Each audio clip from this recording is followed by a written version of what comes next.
everybody. I'm John Self. Welcome to Lunch and Learn today.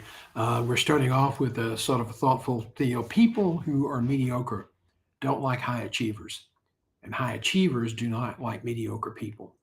And although that was a famous comment from Nick Saban, it really does apply to what we do in managing our careers. And there are people who, poo-poo the idea, and some of those people are their convictions are firmly held, and they're to be respected.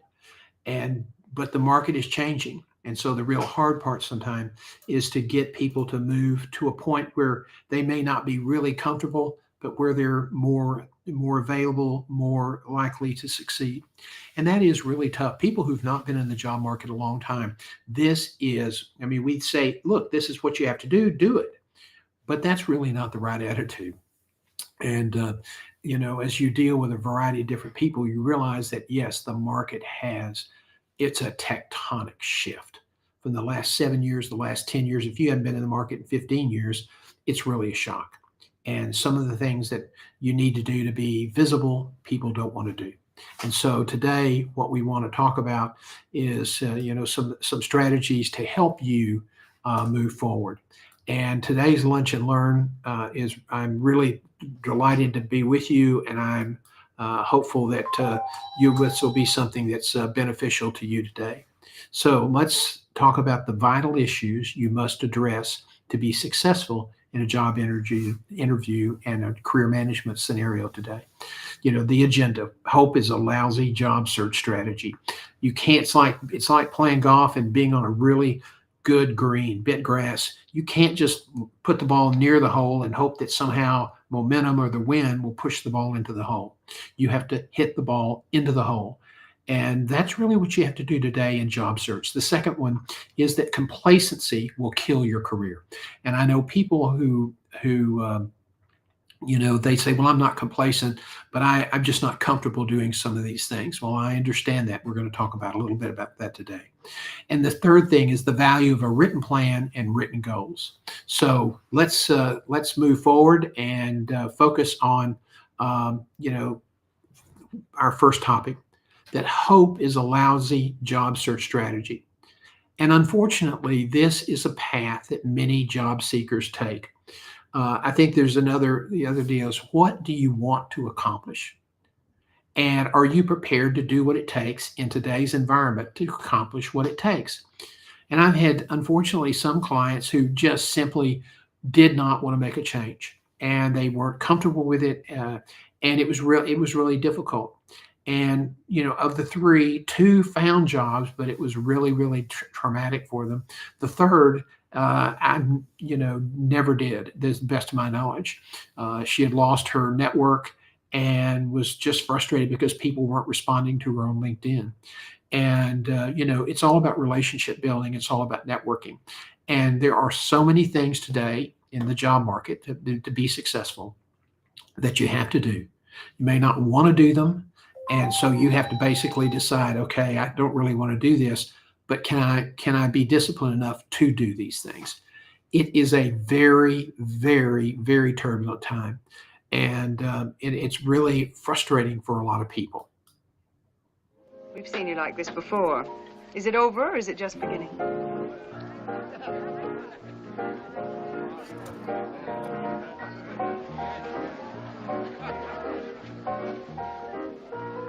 Fasten your seatbelts. It's going to be a bumpy night.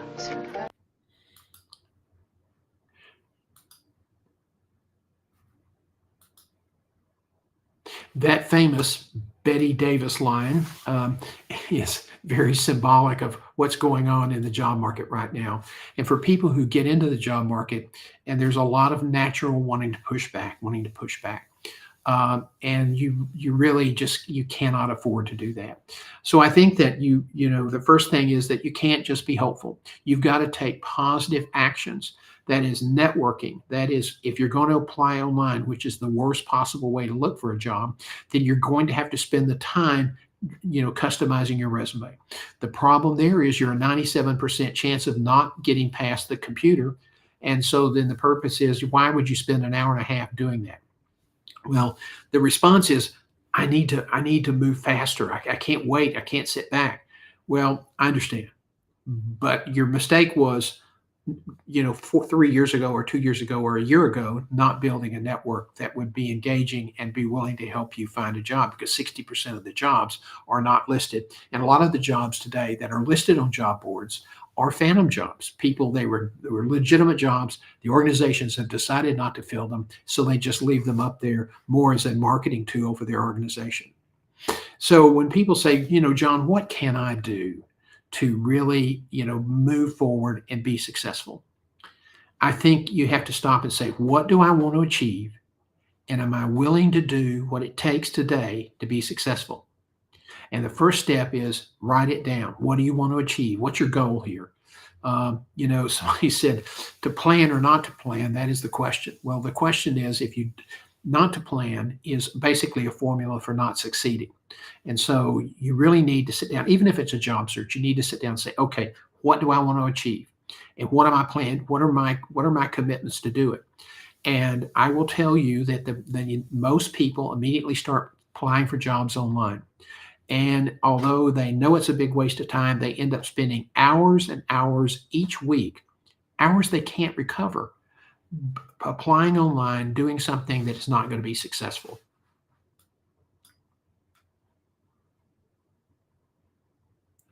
So let's move now to talking about that issue.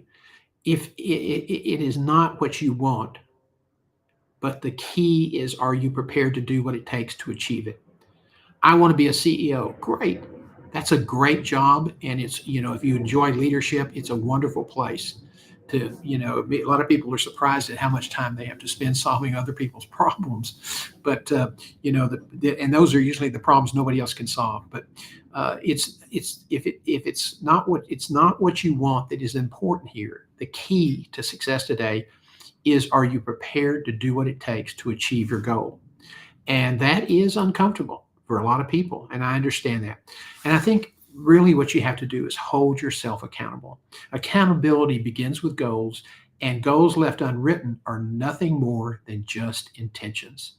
So, you wouldn't do something scientific without documentation, without a plan forward. You wouldn't want to run a company without a business plan saying where you're going to do and what it's going to take to get there, to allocate resources. And you can't manage your career anymore with just intentions. You'll get swept along by the wind, and kind of like that beach ball at Dodger Stadium during the seventh inning stretch, you're just going to get punched around, kicked around, bopped from the lower deck back up to the upper deck. You have no control. Beach ball has no control where they're going to send it next. That's what happens if you don't have a written plan. You're going to be manipulated or pushed around by events that you feel are outside your control, and sometimes they are. Now, I spent 27 years in executive search, and the one thing I learned, and there have been some studies on this. The one of the most frequently quoted studies didn't happen. It was the 1973 Harvard study. Then it was changed to the 1973 Yale study, and neither study existed. I think Gail Matthews from Australia did do some work in this area, but it's not widely quoted or publicized. But I can tell you my experience. After 27 years in executive search, I learned that people who have written goals tend to be more successful than those who do not. So if your written goal may be a long-term goal to become a CEO, or to become a chief medical officer, or to become a chief operating officer, or a chief technology officer, or chief information, one of those jobs that really reflects the pinnacle of your success. Well, let me tell you something. If that's it, you need to have a goal. Because if you don't have that goal, the chances of you getting there are pretty much hit and miss. And I found that thousands of interviews, I found that executives with a written plan with specific goals were truly accountable. It was deeply embedded in their DNA, and that accountability and that discipline that it took to get there is what led them to be successful. They were successful not only in achieving the position they wanted, but they were also successful with the compensation. So, we talk about this all the time, but if people say this, but they don't really stop and think about it. If you apply for a job and you really think about it, you're talking about having to compete with maybe 2 to 300 other people for jobs. Now, some people don't like to sell themselves, and some people don't like to talk about brand management, and I understand that. But a lot of other people are. So if you don't do those things, you're putting yourself at a disadvantage. Now, I was talking to a physician earlier today, great man, really very capable guy, and I was talking about how he needed to update his profile and be more visible, and he just didn't feel comfortable with that. So then I looked at 30 physician profiles, and I was talking about the banner across the top, and the 30 physician profiles I looked at, none of them had pictures across the top. Although the research shows that tends, when recruiters see that, if something catches their attention, they're more likely to stop and look. And sometimes that little thing is what makes the difference in moving forward in a search. So you have to decide what you're comfortable doing, but there are certain things you have to do now today. You have to network. And that may be supporting a fellow CEO, that may be, mentoring some upcoming people. These are all things that will make you recognizable in the marketplace. You need to be talking to people who in other organizations to share ideas. And if they need help, to be able to refer them to positions in your organization, or hopefully if they have a position in their organization, if you're looking for a job, that they'll reciprocate. That's it about networking. I mean, that's really what it is. It's about helping one another and sharing information. And you can't just do it with one phone call. You have to build a relationship. So, it is more intense. The best way to find a job is using a network, using your intelligence. And if you don't have a network, last week we talked about how you could build one on the fly, which is essentially, I want to be a CEO and I want to be in a manufacturing company within 150 miles of Dallas. Well, then you start. LinkedIn is such a great resource because you can start looking for factories and companies that are within that parameter in those towns, and to see if there are members of that company that are on LinkedIn, and then start trying to connect with them. And always use a connect message and talk about how you're in the market. If something comes up, you really would appreciate hearing about it, that you've been, and then quickly summarize your successes. And that's really, that doesn't feel as direct as applying for a job, but when your chances of being rejected online are 97%, why are you spending 2 hours customizing your resume? I mean, that's what you have to do to get past the computer, but the odds against you are still so severe. Try to build relationships, try to build connections. Be strategic going forward. You may not like to network, then you have to stop and ask yourself, this is an essential thing. So am I prepared to not be as successful as I could be? Am I prepared not to make as much money as I would like to? And this is kind of I know being a little bit candid here, but I'm looking at numbers in certain industries, and you're already seeing an increase in the number of quote strategic layoffs. That is, we're not really, the economy is actually doing pretty good in the U.S. right now. We're way ahead of it just about everybody else in the world, not just about. And yet you're now beginning to see companies that say, look, our margins aren't what they need to be. The supply chain is our raw products are more expensive than they used to be. And so people are now, adjusting prices upwards in some cases, but they're also reducing their headcount.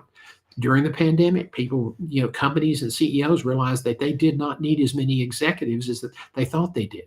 And so sometimes an event like a pandemic can get you to, see, oh my gosh, we're wasting a lot of money here on resources that we don't really adequately utilize. So let's shrink the resource pool so that our margins are better and our investors are happy and my board's happy. Competition, these kinds of changes just make the competition more intense. More people that get laid off, the more people that manage it and manager and executive level go into the market, the more challenging it's going to get. And again, you're starting to see across the board strategic layoffs. They're not layoffs built on declining economic activity. They are layoffs based on strategic issues within a certain industry or in a certain market. But the fact of the matter is, when you're laid off, you're laid off. It doesn't really matter what the process is. Today, we think about we want to have choices and we want to be able to pick and choose what we do. In a job search, there's certain things that you simply cannot ignore. You cannot ignore that you're going to have to reach out and connect with people in order to be referred to the better jobs. You cannot ignore that you have to be visible on LinkedIn and posting stuff. Why? And people say it just diminishes my role and diminishes my experience. That's fine, but the scanning computer that's looking for talent using an algorithm doesn't really care how you feel. It doesn't care that you don't feel comfortable doing this or that. It's looking for information. And if you don't provide the computer with the information it's looking for, there's a chance you'll never even get sourced to even deal with those nasty career bots and computer bots. So when you are making choices, like you go down the line at a cafe, a buffet, and we used to do that all the time when I was growing up. After church, we'd go to Luby's, a very big cafeteria chain in the Southwest. And there were so many things to eat. There were so many choices. And your parents were always watching very cautiously that you didn't take more than your stomach could hold, because dad didn't want to pay for a lot of food that was going to go wasted. But there were so many choices. I want this salad, I want that Jell-O, I want that, all the different things. Well, in your job search, you have to be disciplined as well. You have to say, okay, I am not going to be so nervous and so undisciplined that I'm just going to rely on job searches. Because you then start eating up so much of your time that you don't have time to network. Applying online is a bad way to get a job. Networking is the best way to get a job. You have choices, so don't pick the wrong foods. Don't make the wrong choices, because that will come back and really extend your job search, or force you to take something you really don't want to do, to settle. And that's really a kind of a tough thing. So you have career choices, okay? One of your choices, I want to work in this industry, okay? That's a choice you can control. You have the choice to dream big or small. I don't care about having a big career. I don't care about being a system CEO or a general manager of a manufacturing company in a Fortune 100 business. I don't want to do that. I want to have a good job. I want to be successful. I want to have some security, and I want to live in a town where my family will do well, and we have an opportunity to maybe buy a lake house or a cabin in the woods, so that we can, have places where we can go as a family and grow together. So you can dream big or small. Not everybody can be Jamie Dimon at JP Morgan Chase. Not everybody would want to be that. So, but if that's what you want to do, then there are things that you're going to have to make, sacrifices you're going to have to commit to in order to grow. So if you really want that elevated career, understand that's your dream, but that comes with a price. And one of the toughest prices people have, they really struggle with work-life balance. Well, I prefer to call it work-life harmony. Jeff Bezos uses that term, and I think it's really more appropriate. There are times when your family is going to need more help. There's a time your company is going to need more help. And hopefully, you've created an environment where the company will respect you with your family, and your family will respect you when you have to give more to the company. It's going to be a yin and yang like that going forward, particularly since we're not going to have as many executives as we used to have in the marketplace. You have to decide if you're willing to do what it takes to achieve your goals. You have to decide that if you don't want, a career, are you going to be comfortable? Are you going to be fulfilled with just having a good job that allows you to have a good life with your family? Again, not everybody is designed to be a CEO or to lead this or do that. To understand where you want to go, write that down, understand it. And then you have choices to make, and you have to have the discipline to make the right choices. Now, the new rules matter, and we talk about this a lot, and people nod their heads a lot, but the consequences today are stark if you don't follow and embrace the new rules, okay? The bigger the goal, the more sacrifices you're going to have to make. That's an immutable truth. It's just, you just have to get along with that. You can't want to be a big time CEO, but not want to move. The average CEO before he's able to move into that role, may make 3 to 5, or maybe 7 big moves in their career. In some companies, that will include overseas assignments. So, the next thing you have to focus on is that you can have a great plan, but if you don't have the matching performance that goes with that plan, you're not going to be successful. So you've got to have a plan, but the thing you really want to focus on is being able to deliver the results that they're depending on, so that enhances your value in the marketplace. Your performance is absolutely everything. It's so critical. So don't ever get caught up with all the people like me talk about branding and value based and all this other stuff. Don't get so caught up with that you forget that job one is your performance, and that you have to be able to deliver value to your employer. Now, the other thing in this new market is you do not have a say on what the career management rules are going to be. You have a say in where you want to work, whether you want to work in a big company, be a CEO, whether you want to work in a small company.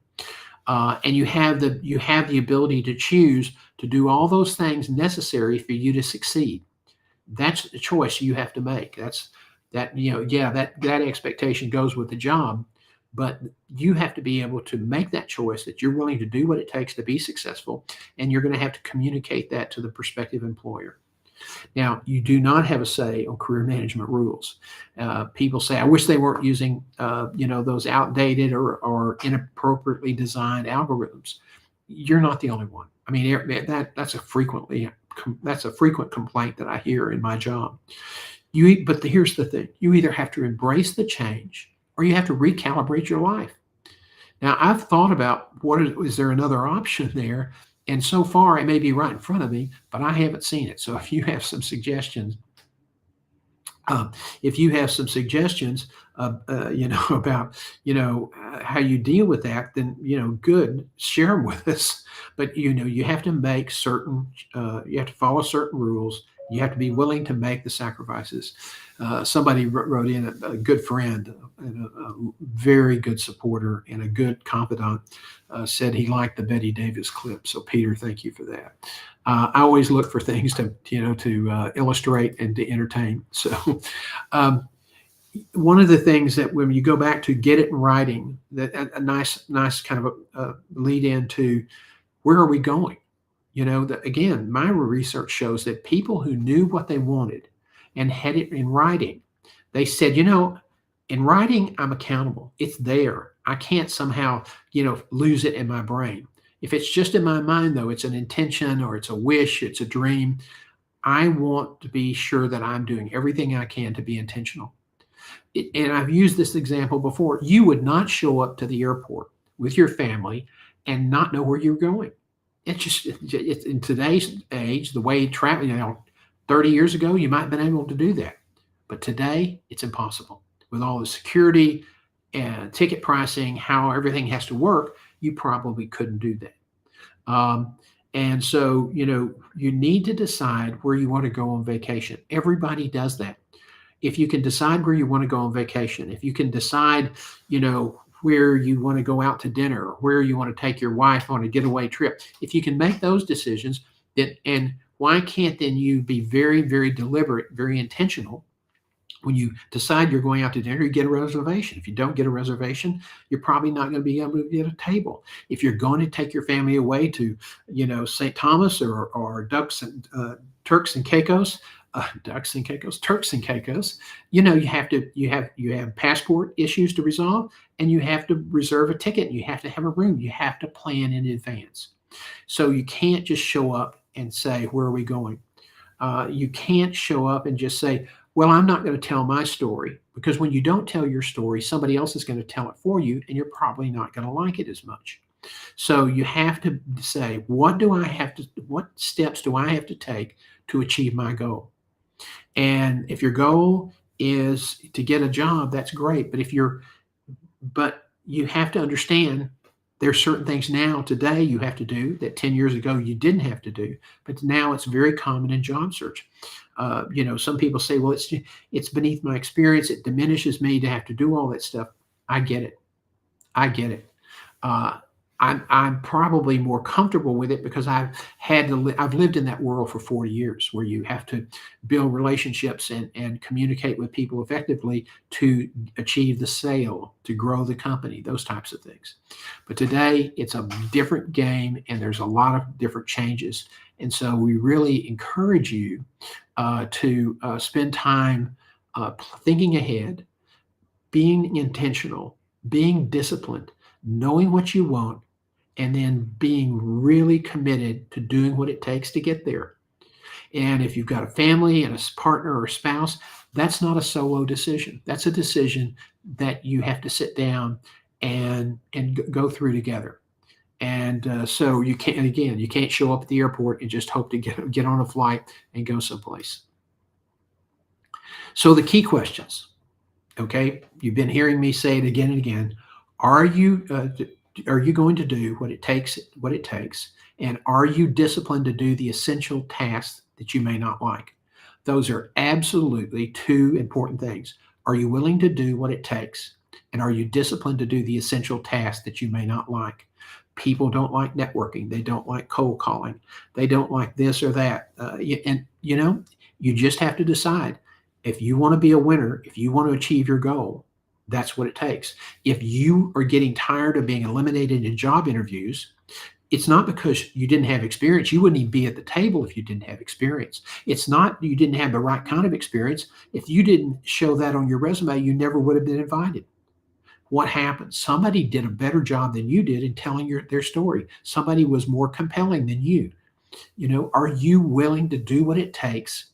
Are you willing to do what it takes to not let that happen? Because when you let it happen, you lose. Somebody else wins. Somebody else is winning.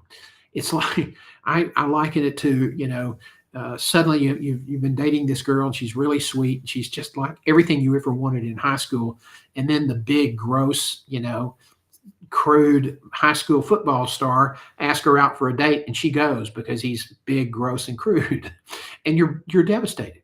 Somebody else is taking your girlfriend. Well, look at the job that way as well. When you don't get it, somebody else took your girlfriend or your boyfriend or your partner. That's if you have to compete. You have to compete for the jobs. When there are 200 other people out there, you have to really go after it.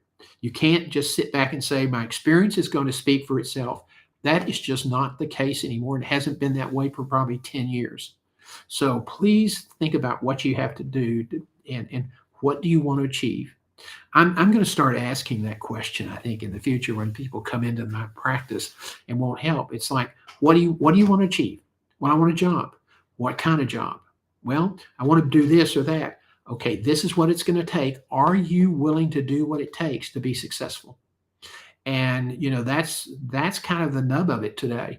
So as you go through your job search process or you contemplate entering the job market, you have to say, what is it going to? Am I going to do what it takes? And am I disciplined enough to do that? Am I going to do those things that I think Nick Saban once said, discipline is, there's certain things that you don't want to do, but will lead to success. Are you disciplined enough to make yourself do those things? There are other things you want to do that are not helpful. And do you have the discipline to keep yourself from doing those things? Well, the job market is essentially the same thing. And so I hope this information has been helpful today. We're coming up on the bottom of the hour, so we try to keep Tuesday at 30 minutes. And tomorrow afternoon, we're working on some topics for tomorrow afternoon for office hours at 4 o'clock. So I hope you'll join us then. Now, one of the things I want to share with you is we are launching a new masterclass. Now, when you say class, that implies that everybody's going to come in at one time and there's going to be a lecture. No, this is not how it works. This masterclass is going to be one-on-one, hour-long, 2-hour-long sessions where we help you take the next step forward to interview and help you break down your resistance to not wanting to sell yourself. None of us were brought up to brag, but there's a way to do it now, and you have to do it. Unless you have a bunch of close friends who know you well and are willing to give you a job, you're going to have to sell yourself or communicate your values, probably a way more professionals would like to hear that phrased. But this interview will be 2 months. this interview. This interview course will be 2 months, and it'll include 1 or 2 sessions each week. And in order for you to get your money's worth, you're going to have to be willing to do what it takes. You're going to have to be willing to do the homework before you get started. And you're going to have to be willing to understand your value, to be able to give me your value brand statement. And we talk about how you're going to use it. We're going to have tons of practice. There will be a minimum of 5 mock interviews in this masterclass. Pre-registration to open on Friday. It runs through the 15th. So I encourage you to, if you think that this is something that would help you get over the top, to take a look at it. It's at johngself.com. Click the little red label on the right side of the homepage and take a look at it. The price is, I think, $14.25. If you register this before the 15th, you get a $250 discount on the tuition. If you are a member of our Your Career Community membership group, you get an additional 40% off. Members are able to get career coaching at substantial discounts. So I encourage you to take a look at membership and take a look at this course. We believe that if you take this course, you will be more competitive in the marketplace. And we've been very, very successful at helping people improve their performance. Nobody can sit here and say, you take this course and it's absolute guarantee to be successful, because there's so many things that I can't control about what you do, whether you're disciplined enough, whether you spend the time to execute. You've got to, football teams don't win games because they don't ever practice. And if you're going to get really good at the job search process and in interviewing and in selling your value, it takes time, effort, discipline, and it takes practice. So I'm glad that you've been with us today. If you have any questions, put the bottom, you can put something in the chat. I thank you very much. I see Robbie, I appreciate it very much, the feedback. But if you have any questions, you can email me at john@johngself.com. The other thing I would encourage you to do is go to the bottom of my homepage if you have additional questions. If you're in the market and struggling, or if you think you might want to go into the market because you're unhappy where you are and you're ready to take the next step forward, I'll give you an honest assessment of where we are in the marketplace. I'll be happy to take a look at your resume and give you my feedback. I will give you, I will schedule a 30-minute Zoom call or a telephone call with you so that we can, get you pointed in the right direction. The hardest thing in the world is somebody comes into your coaching practice. They've been in the market 6 or 8 or 9 months, and they're just totally discouraged and beaten because they've been applying online and they didn't realize that the odds of getting picked up are 3 to 5% on an online application. And so when you get 35 or 40 rejections, it's going to work on you. So hopefully we can give you some free advice that will help you get pointed in the right direction. We have a Networking 3.0 book on Amazon now, and it's also available on our website. If you're a member, you just put in your membership benefit code and you get 40% off. And I know it sounds pretty salesy, but if you're going to have a membership program, you're going to add value. And if you don't tell people about it, nothing's going to happen. So anything we do, if you're a member, you get 40% off on, and that includes some of the books that we're working on. Thank you very much for joining us today. Hope to see you tomorrow afternoon at 4 o'clock for Lunch and Learn.